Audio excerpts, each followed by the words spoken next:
Voltamos com as informações que nós já demos no começo desta edição do CNN Prime Time. Estamos acompanhando um ataque que acontece neste momento na capital iraniana, Teherã. O exército de Israel diz que conduz ataques precisos contra alvos militares do Irã. A ação é em resposta ao que o exército israelense chamou de ataques contínuos do Irã. Israel enfatiza que esses alvos são militares e que nenhuma infraestrutura de energia foi atingida. O porta-voz de Israel, das Forças de Defesa israelenses, diz ainda que as capacidades militares israelenses estão totalmente mobilizadas. As informações iniciais indicam que os Estados Unidos não sabiam da operação. Explosões foram ouvidas há pouco na capital Teherã e também na capital da Síria, em Damasco. Esse é o porta-voz das forças israelenses explicando, quando ele explica exatamente os alvos bastante específicos no país Irã. A informação que nós temos é que alvos militares a oeste e a sudoeste de Teherã foram atingidos. Lorival Santana está aqui no estúdio com a gente. Enquanto a gente relembra, então, acompanha a imagem da fala do porta-voz israelense anunciando esse ataque. Nós enfatizamos, ainda não há imagens do ataque propriamente dito e das explosões que foram registradas em Teherã. Mas temos aqui no nosso estúdio um mapa mostrando o cenário geral que nós temos no Oriente Médio e destacando Israel e o Irã e uma distância de cerca de 2.000 quilômetros que separa os dois países. A informação que as forças israelenses dão, Lorival, é que o ataque foi concentrado mais ou menos nessa região onde fica Teherã. Explosões teriam sido ouvidas em Teherã. Israel diz que os alvos são militares a sudoeste e a oeste da capital iraniana.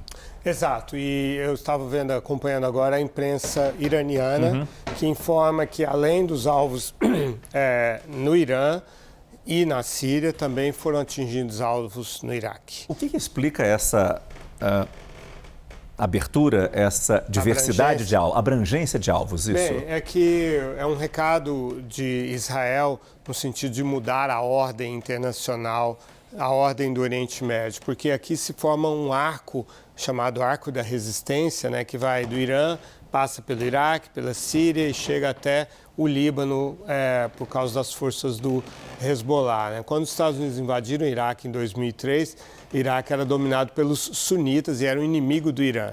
No entanto, introduzindo a democracia, como 60% da população é xiita, a partir de então o Irã passou a ter governos, no mínimo, complacentes, dóceis, quando não totalmente influenciados pelo Irã. Então, é por isso Israel... E aí, melhor explicando, né, também forças pró-iranianas, milícias pró-iranianas do Iraque e da Síria atacam Israel. Né? Então, é por isso que Israel então, está atacando todos esses alvos simultaneamente para demonstrar o seu poder de fogo e a sua disposição de, como eles dizem, mudar a ordem do Oriente Médio em favor de uma maior proteção de Israel, desfazer o que eles chamam tradicionalmente de o anel de fogo que cerca Israel. Agora, por que, Lorival Santana, há essa necessidade das forças de defesa israelenses dizerem que o ataque é bastante específico em alvos militares,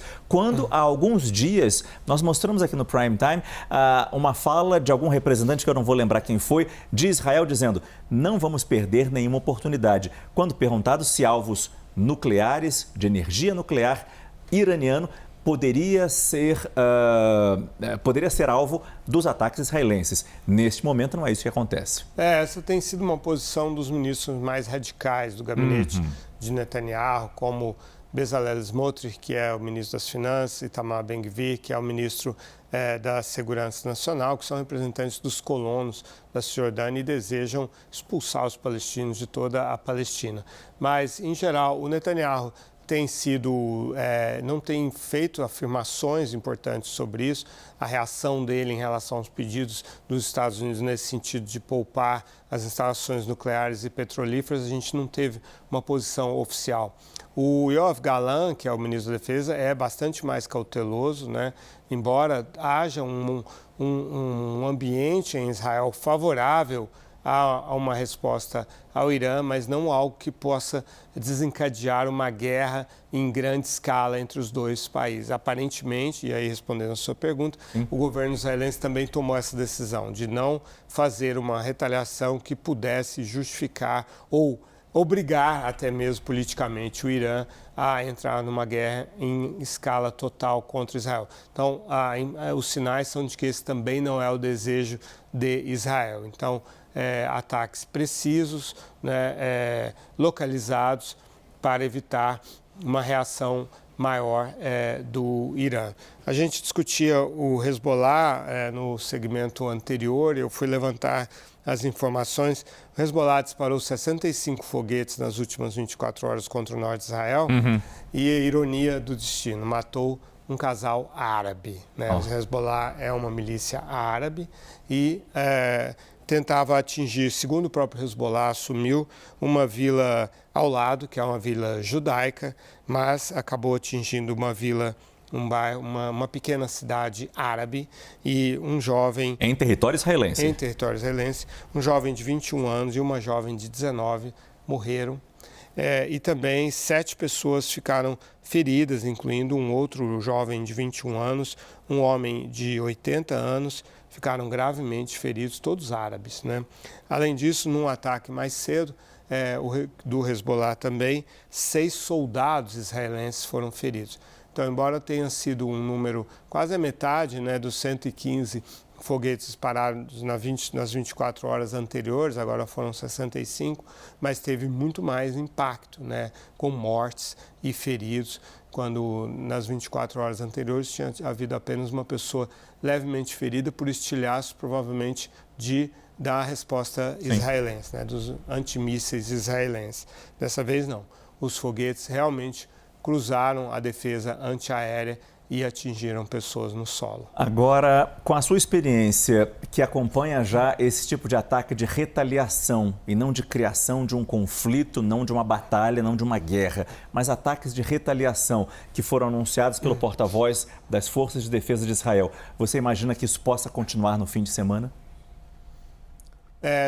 Desculpa, é difícil a pergunta, né? Não, mas se a gente levar em conta o que disse o Daniel Hagari e as informações que estão vindo de Israel e até do Irã também, né, que como eu mencionei antes, pode ser realmente algo contido, algo localizado e não algo em grande escala. Essa é a minha sensação atual. Realmente. Eu já perguntei para você sobre o impacto na eleição americana. A gente recebeu a informação de que a Casa Branca disse que avisou a vice-presidente Kamala Harris. De alguma forma, faltando aí um pouco menos de 2 semanas para a eleição, isso pode virar assunto de campanha, tema de campanha nos Estados Unidos?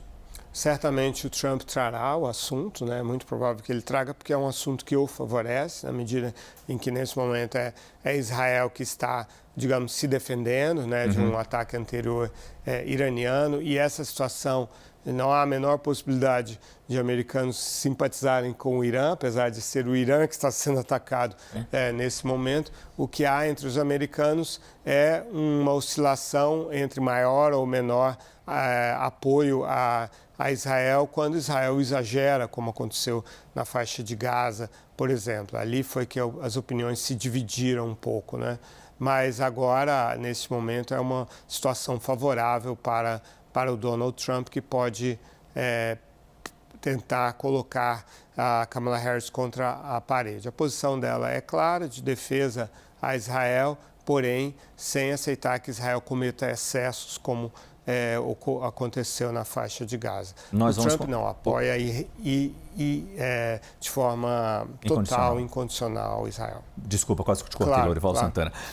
A gente vai continuar acompanhando pela nossa redação as informações das agências internacionais, dos nossos colegas da CNN Internacional no Oriente Médio, e podemos voltar a qualquer momento, quando neste momento são 4 horas da manhã. Madrugada, daqui a pouco vai amanhecer em Teherã e talvez seja mais fácil a gente ver os danos sobre essas explosões que teriam atingido também a capital iraniana, além dessas bases, desses alvos militares, segundo o governo de Israel, a sudoeste e a oeste de Teherã. A gente continua atento a isso. Por enquanto, obrigado, Lorival Santana.